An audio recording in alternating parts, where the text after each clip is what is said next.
lieflies, hoe gaan dit met julle? Tannie mis julle verskriklik. So, môre is 'n baie belangrike dag. Kan julle onthou wat môre gebeur? Ja, môre is Paasfees en vandag gaan ek vir julle ietsie maak wat julle by die huis ook saam met mamma en pappa kan maak. Julle gaan net een ding nodig hê en dit is 'n A4 papier. Julle kan enige kleur vat wat julle wil hê. So, kom ons begin. So môre is Paasfees, nee. Maar wat gebeur elke Sondag? Gewoonlik elke Sondag. Ons gaan elke Sondag na kerk toe. Wat sê die ou tannies en ooms, wat is die kerk? Hulle sê gewoonlik, dis die huis van die Here. Maar die huis van die Here kan op ander plekke ook wees. Weet julle waar? So, ons vou die papier so in die helfte. Die huis van die Here kan in ons harte wees. Maar hoe, Tannie, hoe kan dit gebeur?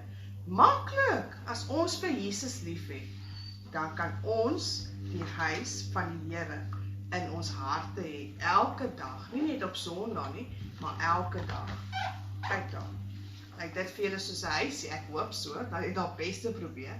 So dit is die huis van die Here. Die huis van die Here is in ons hartjies.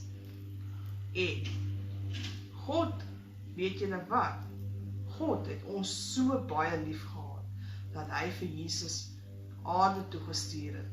Hy was eers gebore, toe stuur hy vir ons aarde toe. Wat het hy op aarde kom? Wat was sy doel gewees? Hy het vir ons kom leer, wat is reg en wat is verkeerd, en hoe ons moet lewe. En hy het 'n duur prys betaal. Aan die kruis het hy gesterf, om wat te doen? Kan jy onthou, hoekom het hy aan die kruis gesterf?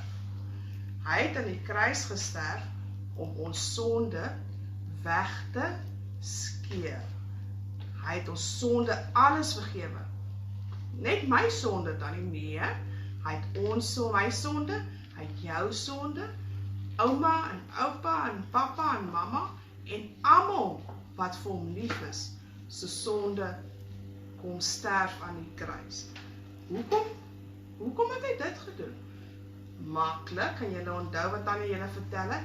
Hy het vir ons sondes kom sterf, sodat ek en jy en almal wat vir hom lief het, die ewige lewe kan hê, en dat ons eendag hemel toe kan gaan, om saam met hom te wees.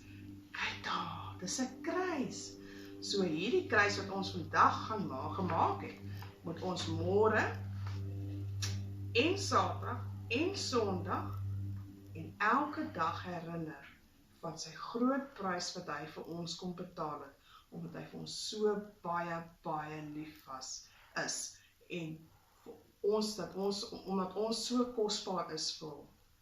Hy het ons baie lief.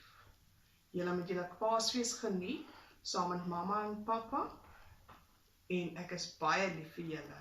Bye!